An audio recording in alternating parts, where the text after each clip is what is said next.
문제풀이는 다음 주까지 하도록 하겠습니다. 다음 주까지 문제풀이 하도록 하겠습니다. 예, 예.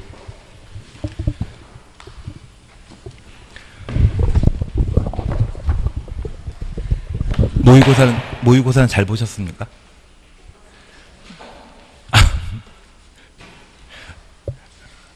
아마 9월, 10월 달에 실전 모의고사 좀 하고 하다 보면 실력이 많이 올라가실 겁니다. 하여튼 지금 공부할 시간은 많으시죠? 수업 나가고 나면 복습할 시간이 좀 많이 있으시죠? 예, 그러면 그냥 쭉 하시면 합격하실 겁니다. 아예 공부할 시간 없으면 그때는 좀 힘들지만 그렇지 않다고 하면 충분히 좋은 점수 나오실 겁니다. 이번 시간은 346페이지부터 해 나가도록 하겠습니다. 346페이지 보시게 되면 14번 문제입니다. 주택법령상 전매 제한에 관한 설명으로 틀린 것 찾도록 되어 있습니다. 346페이지입니다.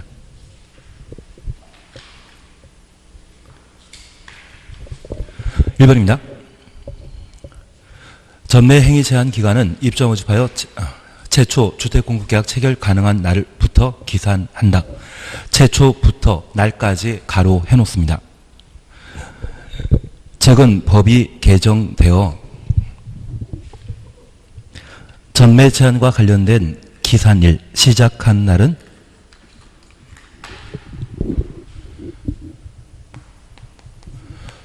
주택의 입주자로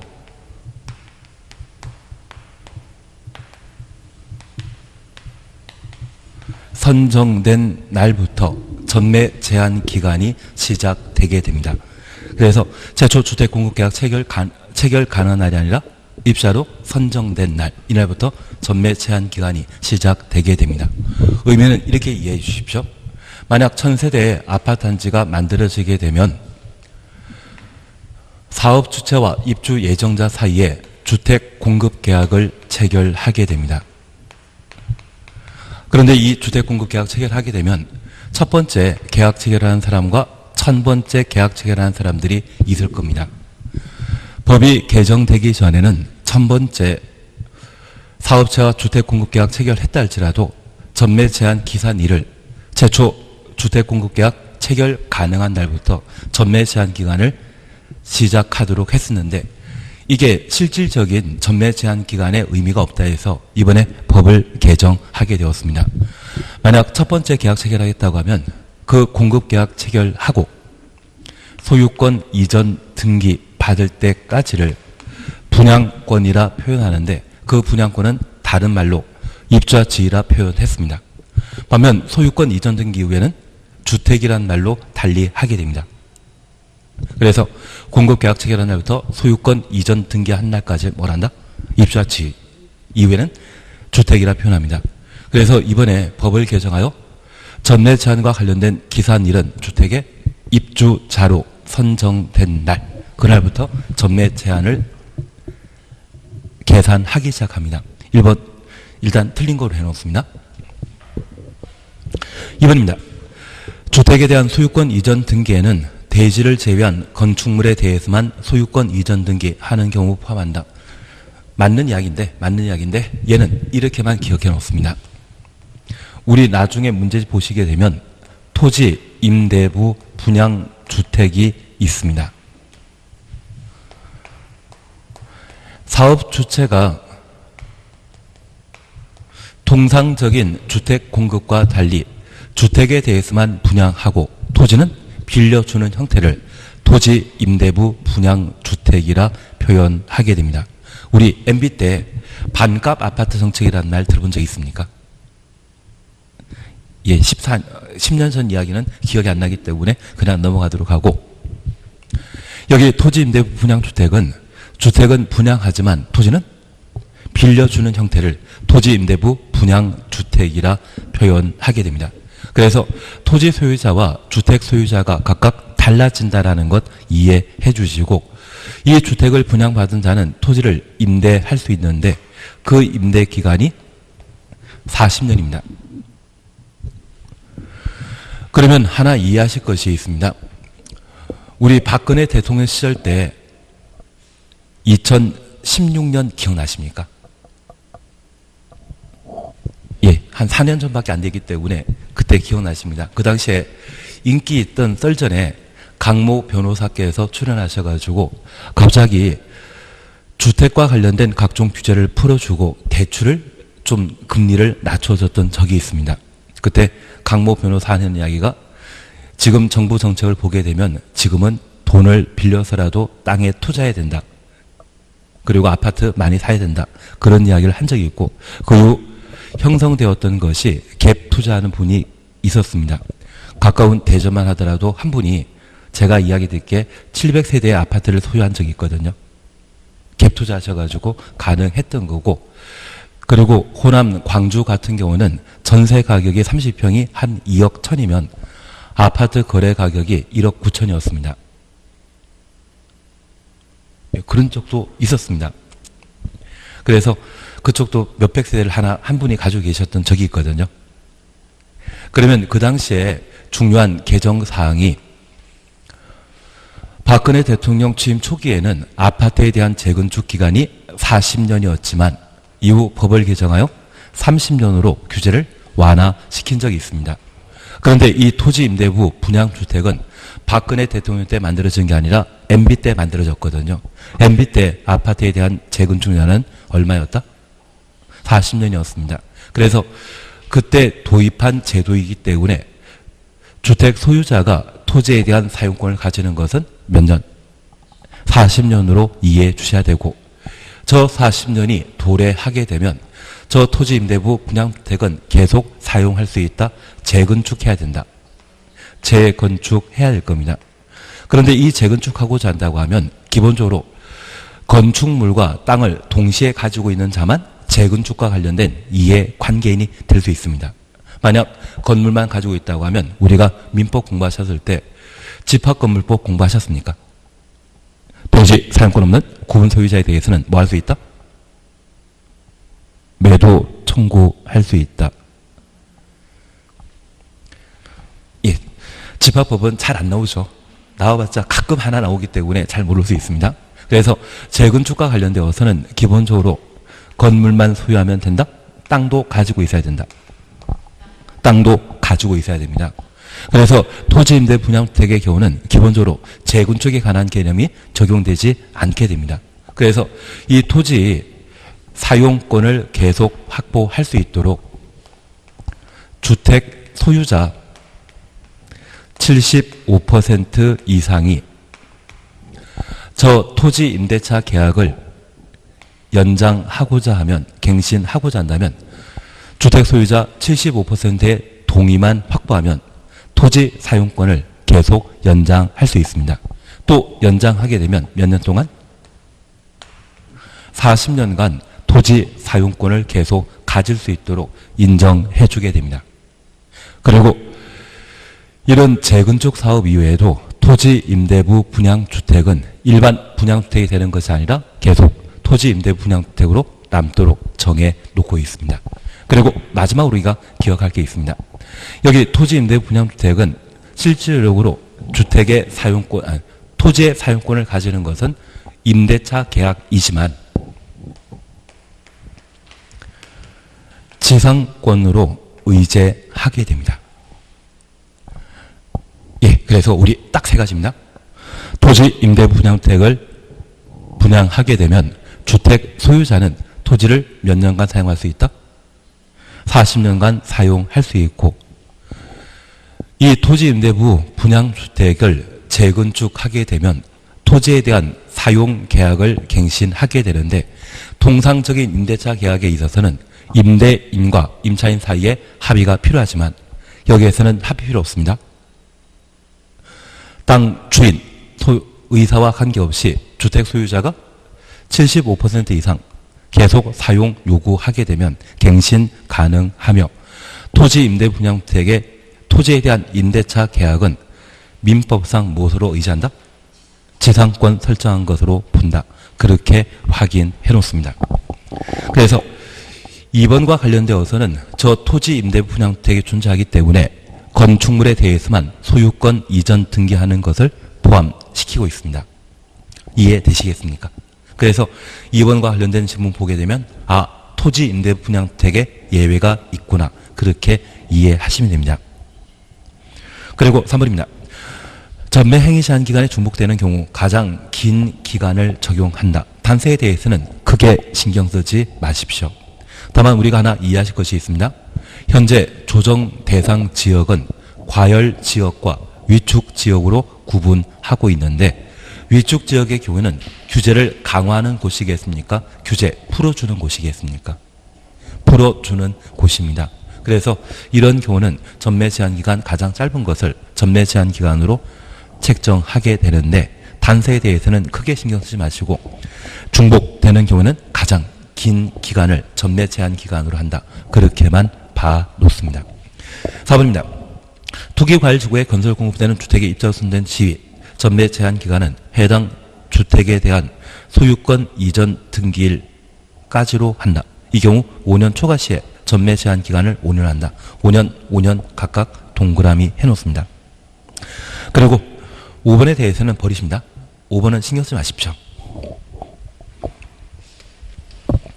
그래서 우리 전매 제한과 관련되어 잠깐 확인만 해놓습니다. 258페이지 다시 한번 보십니다.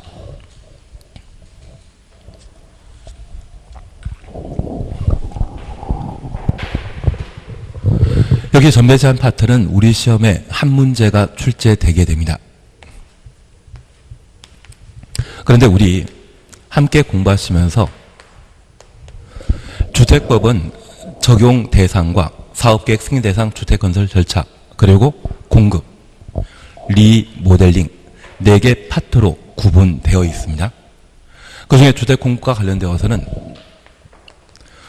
주택 공급 절차에 관한 사항으로 주택에 입주자 모집하고자 한다면 시, 군, 구청장에게 승인 받아야 되고, 아파트 단지 내 상가인 복리설에 입주자를 모집하고자 한다면 시, 군, 구청장에게 신고하도록 되어 있습니다.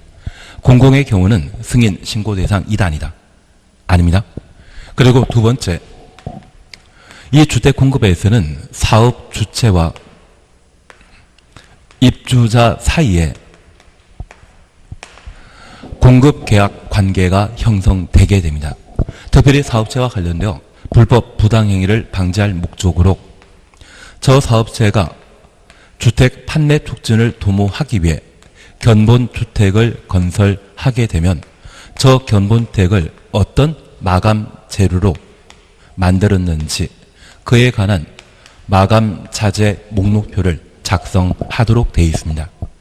그래서 견본주택은 사업계획 승인 대상 주택과 동일한 마감 자재를 사용해야 되고, 저 마감 자재를 사용한 사업체는 마감 자재 목록표를 시, 군, 구청장에게 제출하게 되는데, 일반적의 경우는 입주자 모집 승인 신청 시에 제출하도록 되어 있고, 공공은 입주자 모집 승인 받을 필요 없기 때문에 견본주택 건설할 때 마감 자재 목록표를 시, 군, 구청장에게 제출하게 됩니다. 입주 예정자에게도 함께 제공하게 됩니다. 저 마감자재 목록표를 작성하는 주된 목적은 동일한 마감자재 설치하는 것을 목적으로 합니다. 그래서 시, 군, 구청장은 저 마감자재 목록표를 사용 금사일부터 2년 이상 보관하고 입주자가 열람 요청하게 되면 언제든지 공개하도록 되어 있습니다. 마감자재 목록표 받아본 적 있으십니까? 예. 받았는데 기억이 안 나실 겁니다. 그리고 두 번째 우리 봐주실 것은 저 마감자재 목록표와 다른 마감자재를 설치하게 되면 손해배상 책임이 발생하게 되는데, 특별히 마감자재 생산업자 제3자의 원인으로 채무 불이행이 발생하게 되면 같은 질 이상의 마감자재 설치하고 입주 예정자에게는 알려야 한다. 통지 대상이지 따로 동의받는 것 아니었습니다. 올해 시험에 나오게 되면 견본택과 관련된 내용이 딱 시험에 나올 해입니다. 그리고 두 번째입니다. 우리는 분양가 상한제 적용주택에 관한 사항을 함께 보셨습니다. 여기 분양가 상한제 적용택은 공공택지나 공공택지 외 택지 중에 국토교통부 장관이 분양가 상한제 적용적으로 지정한 곳에 건설하여 일반인에게 공급하는 공동주택을 분양가 상한제 적용 대상이라 합니다. 다만 시험에 자주 나오는 두 가지는 분양가 상한제 적용 대상에서 제외시킵니다. 도시형 생활주택과 관광특구안의 층수가 50층 이상이거나 높이가 150m 이상은 분양가 상한제 적용 대상에서 제외시킵니다. 그리고 이 분양가 상한제 적용택은 분양 가격을 널리 공시하게 되는데 공공택지에 건설한 경우에는 네 글자인 사업체가 분양가격 공시하도록 되어 있고 공공택지 외 택지의 경우는 시장, 군수, 구청장이 공공택지는 몇 글자입니까? 네 글자이니까 네 글자인 사업체가 공공택지 외 택지는 7글자이기 때문에 시장, 군수, 구청장 7글자가 가격을 공시하도록 되어 있습니다. 그리고 이 분양가 상한제 주택은 분양 가격이 적정한지 파악하기 위해 입주자 모집 승인 전에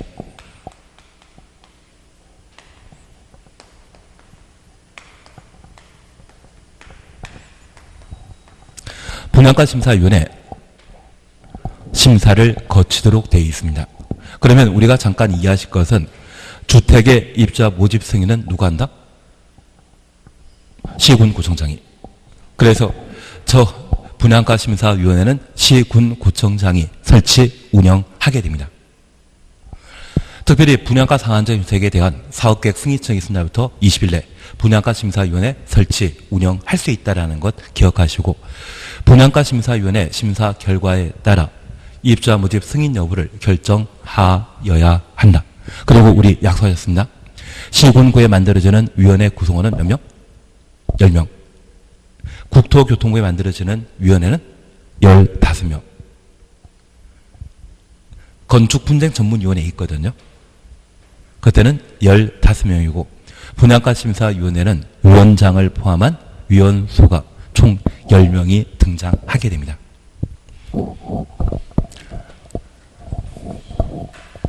봤던 기억은 있으십니까? 봤던 기억은 지금 입학하고 있기 때문에 봤던 기억이 있으셔야 됩니다. 그래서 이 두 가지를 올해 꼭 한번 봐놔야 됩니다. 그리고 세 번째 보시는 게 사용검사 후 매도 청구입니다. 여기 사용검사 후 매도 청구는 29회 때 시험에 나왔거든요. 그리고 이 사용검사 후 매도 청구는 27회 때 한번 나온 적이 있습니다. 올해 나온다 안 나온다? 촉이 좋으십니다. 그러시면 됩니다. 대신 이 사용검사 후 매도 청구는 딱 두 가지 요건 기억하고 계셔야 됩니다. 사용검사 후 주택단지에 원래 토지 소유자가 소유권을 회복하게 되었을 때 주택단지 전체 면적의 5% 미만의 소유권 회복하고 소유권 회복한 날부터 2년 이내 매도 청구와 관련된 의사표시가 송달되어야 한다. 거기까지 잡아주시는 게 일입니다. 어차피 이거 가지고 시험 문제 계속 만들고 있는 상황이기 때문에 5% 미만이라는 말과 2년 이내 송달한다. 그거면 충분합니다. 그리고 하나 알려질 게 있습니다. 이미 알고 계시겠지만 20회 때 시험에 출제되었던 것으로 최근 9년 동안 시험에 안 나왔던 게 하나 있었습니다. 저당권 설정 제한. 보통 얘가 10년에 한 번 시험에 나오거든요. 올해가 30회니까 한번 봐놓는 겁니다. 다만 이 저당 설정 제한과 관련되어 우리가 함께 보셨던 것은 저당권 설정 제한과 관련된 제한 기간은 입주자 모집 공고 승인 신청일부터 소유권 이전 등기 신청 가능한 날 60일까지를 저당권 설정 제한 기간으로 하고 입주자 모집 공고 승인 신청일은 지역주택조합이나 직장주택조합이 조합대 건설하는 때는 사업계획 승인, 신청일과 같은 날이라는 걸 기억해 놔야 됩니다. 그리고 소유권 이전 등기 신청 가능한 날은 입주 가능일과 같은 날이며 저 기간 중에는 사업체는 입주 예정자 동의 없이 저당권 설정하거나 지상권 설정하거나 매매 함부로 할 수 없습니다. 이런 저당권 설정 제한과 관련된 제한은 널리 공시해야 되고 부동산과 관련된 대표적인 공시 방법은 등기하는 것입니다. 부기 등기하도록 되어 있는데 이 부기 등기했는데 불구하고 실제 저당권이 설정되게 되면 취소할 수 있다, 무효한다. 무효로 한다. 악의 관계란 말 제가 한번 드린 적 있지 않습니까? 뭔지 모르지만 악이. 그래서 제가 싱가포르 역에 드리지 않았습니까?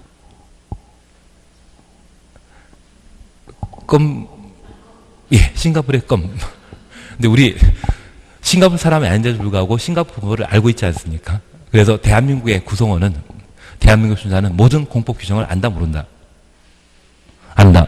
아는 것을 간주하기 때문에 사업체는 일단 저당 설정 제한 규정 위반하여 이중 매매했다고 하면 악의이고, 부기 등기되어 있는데 불구하고 그거 무시하고 이중 매매했다고 하면 그분도 악이기 때문에 악의와 악의 사이의 관계는 무효로 한다. 어차피 저 4개 중에 하나가 돌아가면 시험에 나오는데 작년에 사용검사 후 매도 청구가 시험에 나왔기 때문에 나머지 3가지를 기본적으로 봐주셔야 됩니다. 예, 그리고 입주자와 관련된 사항으로 우리는 첫 번째 봐주시는 게 공급질서 교란 금지입니다. 중개사법에 자주 시험에 출제되기 때문에 제가 크게 신경 안 쓰는데 이 공급질서 교란 금지 대상은 주택법상 주택을 공급받을 수 있는 지위, 증서가 공급질서 교란 금지 대상인데 지역 직장택조합의 조합원 지위와 주택상환 사채, 이주 대책 대상자 이러한 것들이 공급질서 교란 금지 대상이라는 것만 기억해 놓습니다. 그리고 두 번째 봐주실 것이 조정 대상 지역 그리고 투기과열지구 그리고 전매 제한을 함께 보시는 게 일입니다. 특별히 28회 때는 투기과열지구를 시험에 낸 적이 있고 29회 때는 조정 대상 지역과 투기과열지구를 묶어 시험에 낸 적이 있습니다. 그래서 아마 올해 시험에 나오게 되면 또 이 2개 가지고 다시 한번 시험 문제 내게 될 겁니다. 다만 이 조정 대상 지역과 투기과열지구를 우리가 정리하실 때 이렇게 공부하셨습니다. 항상 대상과 절차. 그래서 우리 약속했습니다. 여기 분양가 상한제 적용 지역과 관계된 사항으로 분양가 상한제 적용 지역이 있습니다. 분양가 상한제 적용 지역은 건설과 관계된 사항이기 때문에 2, 3 중에 먼저 나와야 되는 숫자는 2. 분양가 상한제 적용 지역에는 항상 2가 나와줘야 됩니다. 뭐 2배 초가 20%는 말 나와주는 것이 2류고 여기 조정 대상 지역과 관련되어서는 1.3배란 말이 나와줘야 되고 그리고 분양권 거래량이 전년 동기 대비 30% 이상이란 말이 나와줘야 되며 투기 과열 지구에 있어서도 직전 월입니까? 직전 연입니까? 직전 월 기준으로 분양 계획이 30% 이상 감소했다고 하면 투기 과열 지구로 지정하게 됩니다. 그리고 하나 여쭙 게 있습니다. 사업계획 승인이나 건축 허가 등의 실적이 직전 연도와 비교하여 급격히 감소된 경우에는 투기 과열지구로 지정할 수 있다. 그런데 우리 이것 하나 이해해 주십시오. 나는 기반시설 부담구역 잘 안다 모른다. 기반시설 부담구역 인구 증가율 20% 그리고 개발행위 허가 건수가 20%. 그런데 우리 그 개발행위 건수의 가장 대표적인 것이 건물 만드는 것이거든요. 그럴 때 우리 이렇게 공부하신 적이 있습니다. 기반시설 부담구역 지정과 관련되어 전 연도에 개발행위 건수보다 전년도 개발행위 건수가 20% 이상 늘어난 지역은 올해 기반시설 부담구역을 지정 하여야 한다. 이 말 나는 기억한 적 있다 없다? 있다. 그러면 여기 개발의 허가 건수는 건축물 기준으로 하게 되면 건축 허가 건수이거든요. 그 건축 허가 건수는 월 단위로 비교한다. 연 단위로 비교한다. 연 단위로 비교합니다. 그래서 우리가 기억하실 것은 여기 투기과열지구와 관련되어 분양계획 30% 이상 감소. 이 말 보면 앞에는 직전 월이고요. 사업계획 승인, 건축허가 실적. 이제는 직전 연도와 비교해서 급격히 감소한 지역은 투기과열지구로 지정할 수 있다. 그거 잡아주시는 게 일입니다. 그래서 우리 건축허가나 사업계획 승인에 관한 실적은 연 단위로 비교한다라는 것만 다시 한번 확인하십니다. 앞으로 분양계획이 30% 이상 감소했다. 앞에는 뭐 나와야 된다? 직전 월. 어디는 연입니다. 연, 월 구분해 주시는 게 여기에 필요한 사안입니다. 요즘은 숫자 바꾸기보다는 앞에 단어를 조정해서 틀린 수 만드는 경우가 있기 때문에 그걸 꼭 주의해 주셔야 됩니다. 그러면 우리 조정 대상 지역이건 투기과열지역은 관계없이 항상 숫자 3이 나와야 되고 분양가 상한제 적용 지역은 숫자 2가 나와줬을 때 각각의 지정 대상이라는 것 구분해 주셔야 됩니다. 그리고 두 번째입니다. 복습 많이 하고 계시나 본데요, 요즘은? 초창기에는 복습 안 하지 않았습니까? 올림픽 기준으로 공부했던 것 같은데. 괜한 얘기 드렸습니다. 지금은 실력 차이가 그때와 비교하면 현저하죠. 그리고 우리가 잠깐 봐주실 것은 현재 분양가 상한제 적용 지역을 지정한 자는 국토교통부 장관만, 조정 대상 지역 국토교통부 장관만, 투기과열지구의 경우는 국토교통부 장관 또는 시도지사가 투기과열지구를 지정할 수 있고, 저 투기과열지구를 지도지사가 지정하고자 한다면 국토교통부 장관과 협의하여 하고, 장관이 투기과열지구 지정하고자 한다면 의견 청취하게 되는데, 투기과열지구는 분양가 상한제 적용 지역, 조정 대상 지역과 달리 지정권자인 시도지사에게 뭐 해줘야 된다? 의견 청취한 것을 검토하고 뭐 해줘라? 회신해 주도록 되어 있습니다. 그래서 만약 분양가 상한제 적용 지역과 조정 대상 지역 지정 시에 시도지사에게 회신한다. 이 말 나오면 맞다 틀리다. 틀리다라는 것 구분하셔야 됩니다. 그리고 각각의 세 가지 제도에 지정 사유가 없어졌다 인정하면 지정권자는 해제할 수 있다. 해제해야 한다. 해제하여야 한다. 지역지구구역은 원래 지정할 수 있다. 계획은 수립하여야 한다. 그런데 딱 네 가지가 예외였습니다. 연안 침식 이야기 나오면, 연안 침식 이야기 나오면 방제지구 지정 변경을 도시군관리 결정하여야 한다. 정택 10년, 시공로 30년 나오면 지구 단위 계획구역 지정하여야 한다. 20% 기반시설 부담구역 지정하여야 한다. 그리고 분양가 상한제 적용 지역, 조정 대상 지역, 투기과열지구에 지정 사유가 없어졌다 인정하면 해제하여야 한다. 그리고 저 지정 요건을 지정권자가 인식한 게 아니라 시도의사, 시군구청장이 알게 되었다고 하면 이들은 지정권자에게 해제 요청할 수 있고, 이런 요청이 있은 날부터 며칠? 40일. 보통 공포에서는 30일 아니면 2년이 그렇게 많이 나오지만 여기만큼은 40일 내 해제 여부 결정 통지하도록 되어 있습니다. 그리고 마지막으로 봐주실 것이 있습니다. 투기과열지구로 지정되게 되면 타당성 검토합니까? 재검토합니까? 재검토. 5년마다입니까? 1년마다입니까? 타당성 검토란 말 쓰게 되면 5글자이지만 타당성이라는 말 빠지면 재검토는 1년마다. 그래서 국토교통부 장관 단독으로 투기과열지구 지정 유지 여부를 재검토하도록 되어 있습니다. 나머지는 재검토 없습니다. 그리고 마지막으로 우리 봐주실 것이 전매 제한에 관한 사항으로 투기과열지구로 지정되게 되면 입주자로 선정된 지위가 전매 제한 대상이고 입주자로 선정된 날부터 언제까지? 소유권 이전 등기한 날까지. 그 기간이 5년 초과하면 5년으로 한다. 그것 기억하시는 게 일인 것 같습니다. 그래서 우리 입주자의 투기를 방지하기 위한 제도로서 조정 대상 지역과 투기과열지구 그렇게 각각 해결하셨으면 우리도 충분히 출제될 문제를 해결할 수 있을 겁니다.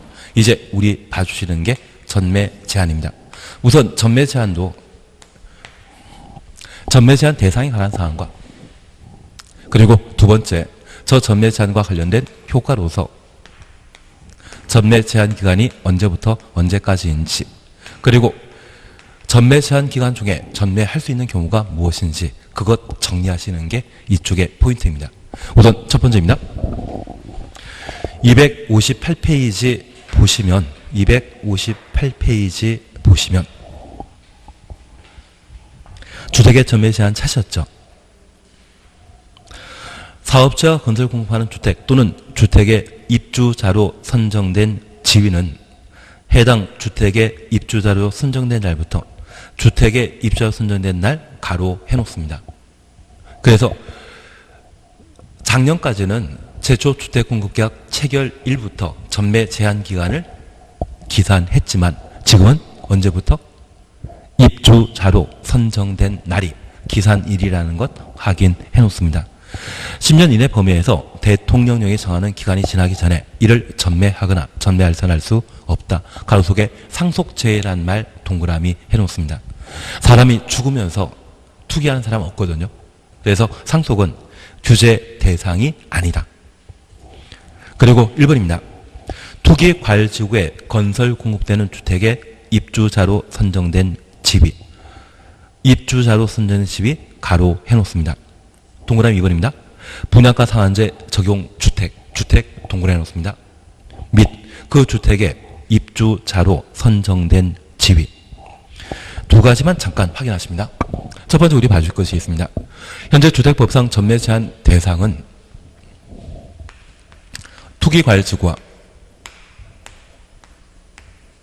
조정 대상 지역으로 과열지역, 위축지역 각각 전매 제한 대상입니다. 그리고 분양가 상한제 적용 주택과 공공택지 외 택지에 건설 공급되는 주택 이 네 가지가 현재 전매 제한 대상입니다. 그중에 우리가 꼭 기억할 게 있습니다. 투기과열지구와 조정 대상 지역의 전매 제한 대상은 주택의 입주자로 선정된 지위가 전매 제한 대상인 반면 분양가 상한제 적용 주택과 공공택지 외 택지에 건설하는 주택은 입주자로 선정된 지위와 주택이 전매 제한 대상입니다. 그러면 우리가 하나 이해한 거 있습니다. 주택 공급 계약 체결하게 되면 분양권이라 표현하는데 그 분양권은 소유권 이전 등기한 이후에는 뭐가 된다? 주택이. 그래서 투기과열지구와 조정 대상 지역의 경우에는 분양권만 전매 제한 대상이고 주택은 전매 제한 대상 아닙니다. 그래서 만약 시험에 투기과열지구 또는 조정 대상 지구로서 과열 지역의 전매 제한 대상으로 주택을 전매 제한 대상으로 설명하면 무조건 틀린 겁니다. 이 둘에 있어서는 뭐만? 분양권. 분양권을 공법에서는 뭐라 표현한다? 입주자 지위. 저 입주자 지위는 공급계약 체결한 날부터 언제까지? 소유권 이전 등기한 때까지를 전매 제한 기간을 하고 그것만 전매 제한 대상이지 주택은 투기과열지구에서는 전매 제한 대상이다 아니다. 아니다. 그거 잡아주시는 게 필요합니다. 나는 입주자 지위란 말과 주택이 서로 다른 말이라는 것을 알고 계셔야 됩니다. 주택과 입주자 지위는 같다 다르다. 다르다. 그거 잡아주시는 게 필요합니다. 그러면 제가 하나 알려드릴 게 있습니다. 10월 달에 분양가 상한제 주택의 전매 제한 기간이 개정된다고 합니다. 그런데 지금까지 10월 달에 개정되기 전까지 이 분양가 상한제 적용 주택은 가장 긴 전매 제한 기간이 8년입니다. 보통 공급 계약 체결하고 소유권 이전 등기한 때까지를 3년 잡거든요. 그러면 소유권 이전 등기 후에 이후 5년 동안 분양가 상한제 주택은 함부로 거래할 수 없다는 이야기죠. 이해되시겠습니까? 반면 투기과열지구의 경우는 입주자로 선정된 날부터 언제까지? 소유권 이전 등기하는 날까지를 전매 제한 기간이라 하고 저 소유권 이전 등기가 확정되지 않았기 때문에 그 기간이 5년 초과 시에는 몇 년으로? 5년으로 한다. 그것 잡아주시는 게 여기입니다. 되신 걸로 알고 있겠습니다. 혼자만 된 거 아니죠? 혼자만 정리된 거 아니죠? 그래서 우리 지금 258페이지에 동그라미 1번에 투기과열지구의 경우는 입주자로 선정된 지위만 전매 제한 대상이고 2번 분양가 상한제 정유택에 있어서는 주택과 입주자로 선정된 지위 두 가지가 전매 제한 대상이라는 것 확인해 놓습니다. 양가로 2번입니다. 다음 동그라미 1번부터 7까지 해당되는 경우 사업 주체, 사업체 추천없습니다. 그리고 한 줄 밑에 동의받은 경우는 전매 제한 규정을 적용하지 아니한다. 그리고 가로 속에 분양가 상한제 적용 주택의 경우에는 주택공사를 말한다. 분양가 상한제 적용 주택부터 주택공사까지 가로 해놓습니다.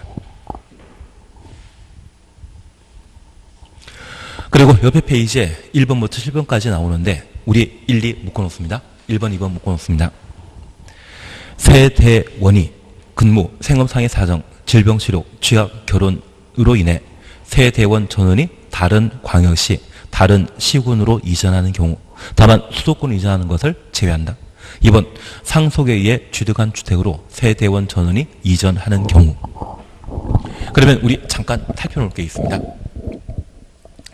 여기 전매 제한 기간과 관련되어서는 제가 딱 하나만 부탁드립니다. 전매 제한 기간은 투기과열지구만 열심히 하자. 나머지가 시험에 나오는 거, 나머지가 시험에 나온다고 하면 케이스 워낙 많기 때문에 이거 내신 분은 오래 살려고 출제하신 겁니다. 욕 먹으려고 출제하신 거거든요. 그럴 때는 어쩔 수 없습니다. 그리고 그분들에게 한 시험 다 끝나고 나서 보름 뒤에 물어보면 자기들도 전매 제한 모릅니다. 이 세 가지는 너무 복잡합니다. 그리고 시험에 꼭 나온다는 게 확실하다고 하면 제가 어떻게든 외우는 방법 알려드리겠지만 이게 불확실하거든요. 그래서 한다 안 한다? 안 한다. 딱 하나. 투기과열지구는 입주자로 뭐한 날부터? 선정된 날부터 언제까지? 소유권 이전 등기일까지. 만약 그 기간이 5년 초과하면 5년을 한다. 그것만 기억해 놓습니다. 그러면 이런 전매 제한 기간 중에 특별한 사정이 발생하게 되면 주택 필요 없을 때 있거든요. 그럴 때는 사업 주체 동의 받아 전매할 수 있는데 그 전매 제한 대상이 만약 분양가 상한제 적용 주택인 경우에는 누구에게? 주택공사의 동의받아 전매할 수 있습니다. 그 중에 첫 번째 우리 봐주시는 게 이사 가는 것을 법에서는 이전이라 표현합니다. 그런데 이사 가는 원인이 상속받은 주택으로 이사하는 것과 상속 외 생업상의 사정으로 이사하는 경우가 있습니다. 만약 상속받은 주택으로 이사하게 된다면 장소 관계없이 상속받은 주택으로 이사하면서 사업체 동의받으면 전매할 수 있거든요. 반면 상속 외 사유로 이사를 하게 되면 수도권을 제외한 다른 광역시, 다른 시군으로 이사하게 되면 분양권 전매할 수 있습니다. 하나, 저 오늘 지난주에도 그렇고 오늘도 그런데 오다 보니까 이사 가는 집이 계시더라고요. 여기에서 대전 이사 가면 수도권 아닌 다른 광역시로 이사해버린 것이죠. 그러면 세종시에 전매 제한 대상에 해당된 분양권 또는 주택을 팔고 나갈 수 있다는 이야기입니다. 얼마 떨어진 곳입니까? 20분, 30분 떨어진 곳으로 이사 가더라도 그거 가능한데 서울로 이사 가는 건 된다, 안 된다? 안 된다는 이야기입니다. 취지이시겠습니까? 그리고 이사 갔다 또 나중에 시간 되면 또 오면 되지. 괜한 이야기 드렸습니다. 대신 상속받은 주택으로 이사 가게 되면 같은 세종시랄지라도 이사할 수 있다는 것만 이해해 주십니다. 다만 이번에 하나 이해하실 것은 내가 이번에 공부받은 것이 분양가 상한제 적용 주택의 경우에는 A라고 하는 회사가 분양가 상한제 적용 주택을 건설했고 내가 상속받은 주택으로 이사하고자 한다면 A라고 하는 사업체에 동의받아야 된다. 주택공사에 동의받아야 된다. 주택공사 동의받은 때만 분양가 상한제 적용 주택을 전매 제한 기간 중에 전매할 수 있다는 이야기입니다. 취지 이해하시겠습니까? 이해하신 걸 알고 있겠습니다.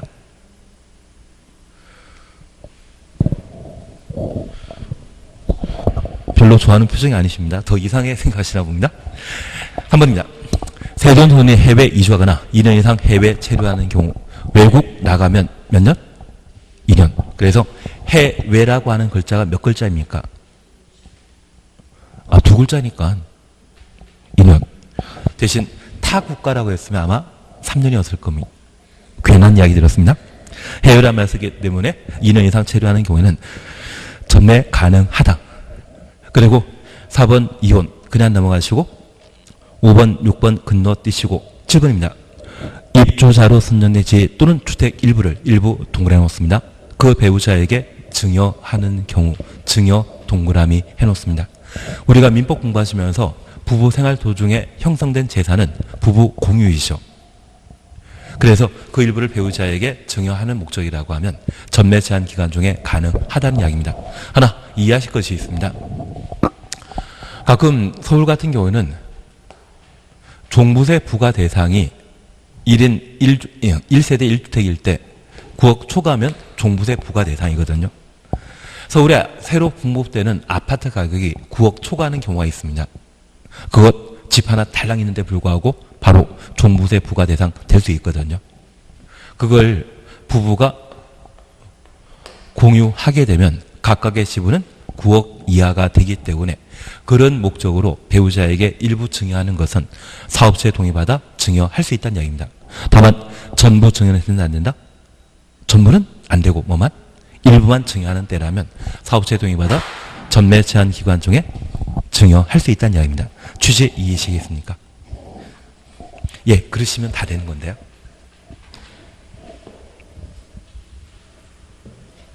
그래서 14번과 관련되어서는 그렇게 한번 확인해 놓습니다. 그래서 14번은 5번 신경도 안 씁니다.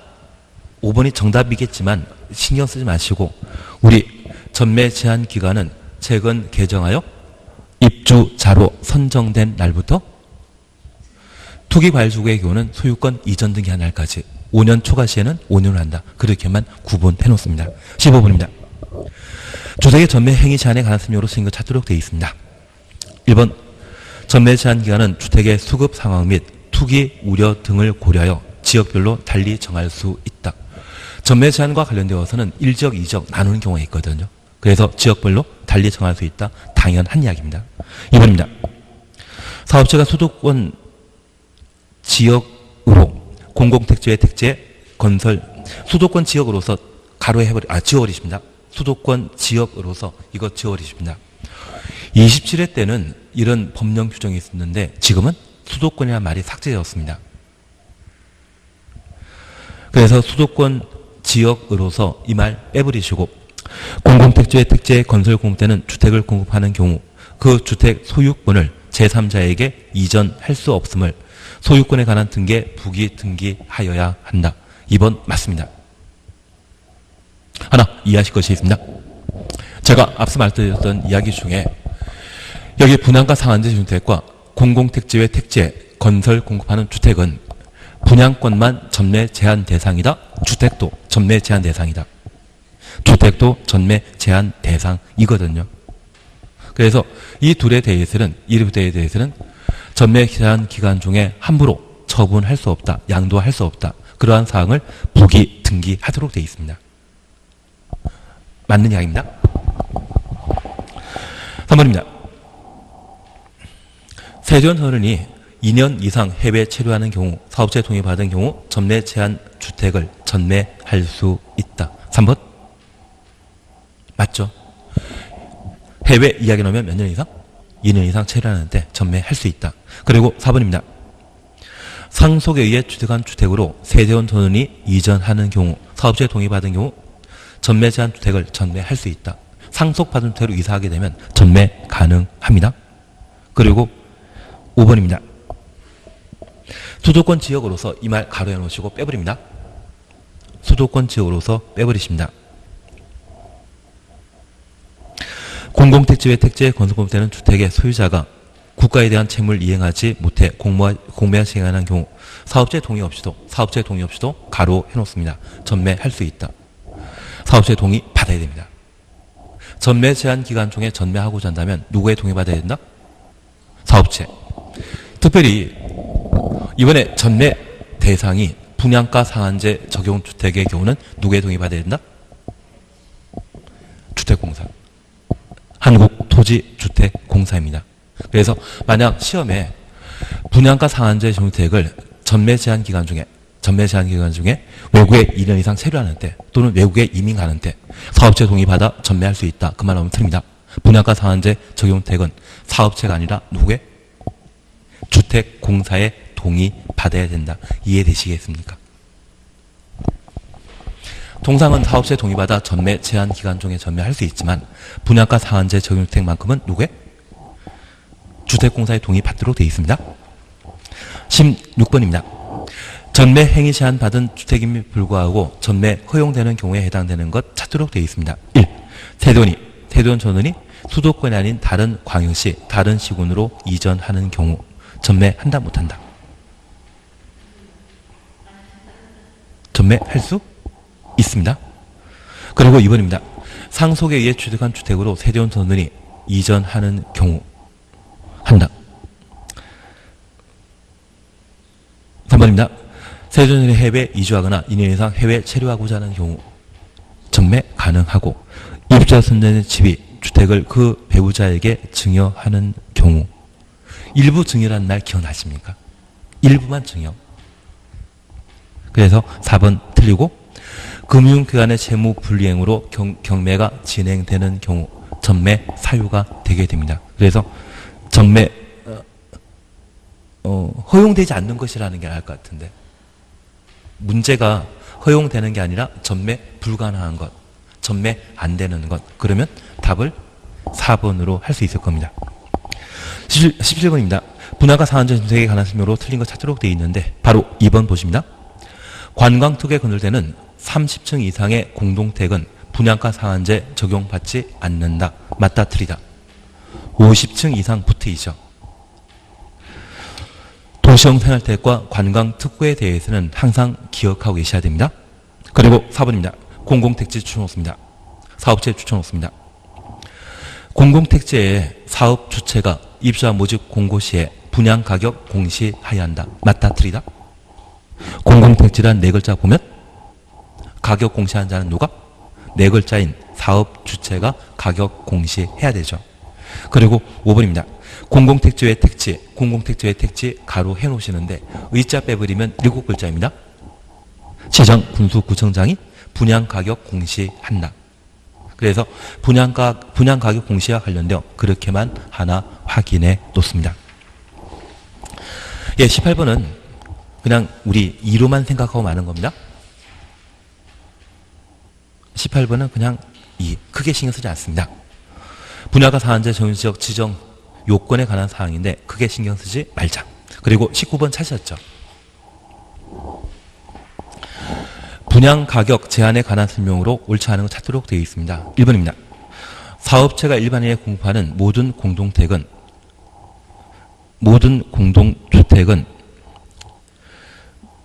분양가격을 법정 기준에 따라 산정하여 공급하여야 한다. 그냥 1번 그냥 성립되지 않는 지문을 해주십시오. 틀린 소리입니다. 우리가 기억하시길 도시형 생활태획과 관광특구안에 건설하는 층수가 50층 이상이거나 높이가 150m 이상의 공동택은 분양가 상한제 적용 대상이다 아니다. 아니다. 그래서 모든 공동택이라는 말 자체 썼기 때문에 1번 틀립니다. 그리고 2번 그냥 보십니다. 도시형 생활택만 봐주시고 두 줄 밑에 관광특구에 건설되는 층수가 50층 이상이거나 높이가 150m 이상의 경우 분양가 상한제 적용받지 않는다. 두 개만 기억해 놓습니다. 하나 질문 있습니다. 관광특구안에 층수가 50층 미만이고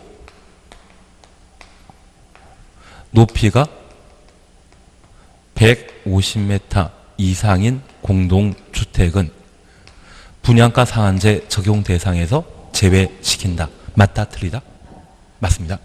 층수 요건은 충족하지 않았지만 높이 요건을 충족했기 때문에 분양가 상한제 적용 대상에서 제외시킵니다. 저것만 눈에 익혀놓습니다.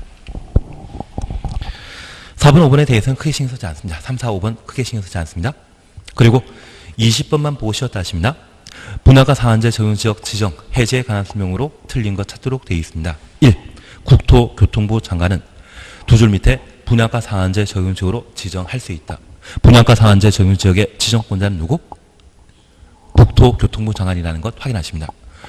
투기과열지구만 시도지사가 추가로 지정권자이고 분양가 상한제 적용지역은 장관만 분양가 상한제 적용지역의 지정권자입니다. 2번입니다. 장관이 분양가 상한제 적용지역 지정하는 경우 미리 시도지사의 의견 들어야 된다. 2번 맞습니다. 첫 번째 기억하실 것은 국토교통부 장관의 바로 밑에 하급관청은 시도지사입니다. 그래서 시도지사의 의견 듣도록 되어 있고 시, 군, 구청장에게 패싱하는 거 없습니다. 그리고 두 번째, 시도지사에게 의견 청취하고 회신한다? 회신은 어디에서만? 투기과열지구에서는 등장하지 분양가 상한제 적용 지역에서는 회신 없습니다. 기억나셔야 됩니다. 회신은 언제만 한다? 투기과열지구만. 3번입니다. 국토교통부 장관은 분양가 상한제 적용지역 지정했을 때 지체 없이 이를 공고하고 지정한 지역을 관할하는 시, 군, 구청장에게 통보하여야 한다. 4번입니다. 시, 군, 구청장은 입주자 모집 승인 시에 해당 지역에 공급하는 주택이 분양가 상한제 적용 주택이라는 사실을 공고해야 한다. 입주자 모집 승인 시에 사업 주체로 하여금 공고하도록 하고 있습니다. 4번은 크게 신경 쓰지 마십시오. 4번 가지고 정답 만드는 것은 이 문제만 그렇지 크게 신경 쓰지 마십시오. 그리고 5번입니다. 시도지사, 시군, 구청장이 분양가 상한제 적용 지역의 유지가 필요 없다 인정하는 경우에는 장관에게 해제 요청할 수 있고 요청받은 장관은 며칠? 40일 이내 해제 여부 결정 통지하여야 한다. 사실 맞습니다. 다만 제가 하나 부탁드릴 게 있습니다. 딱 두 가지 기억하십니다. 첫 번째, 국토교통부 장관이 분양가 상한제 적용 지역에 지정 사유가 없어졌다 인정하면 분양가 상한제 적용 지역을 해제할 수 있다. 해제해야 한다. 해제. 그때만큼 해야 한다. 장관이 인정하면 해제하여야 한다. 방금 이거 다 지워버렸나? 하여튼 이거 보셨습니다. 지정 요건이 없어졌다. 지정권자가 인정하면 해제하여야 한다. 그리고 시도지사, 시군구청장이 지정 요건 없어졌다 인정하면 해제 요청 할 수 있고 요청 있는 날부터 며칠? 40일 이내 해제 여부 결정하여 통지하여야 한다. 그걸 올해는 해주셔야 됩니다. 제가 항상 이야기 드리는 게 장소와 관련된 개념, 지역지구 구역은 지정할 수 있다 원칙인데 하여야 한다가 딱 4개 있다고 말씀드렸습니다. 그 중에 국계법에, 국토계획법에 3개, 그리고 주택법에 분양가 상한제 적용 지역, 투기과열지구, 조정 대상 지역은 지정 사유가 없어졌다 인정하면 해제하여야 한다. 꼭 한번 봐놓는 겁니다. 그리고 쉬었다 하시면 됩니다.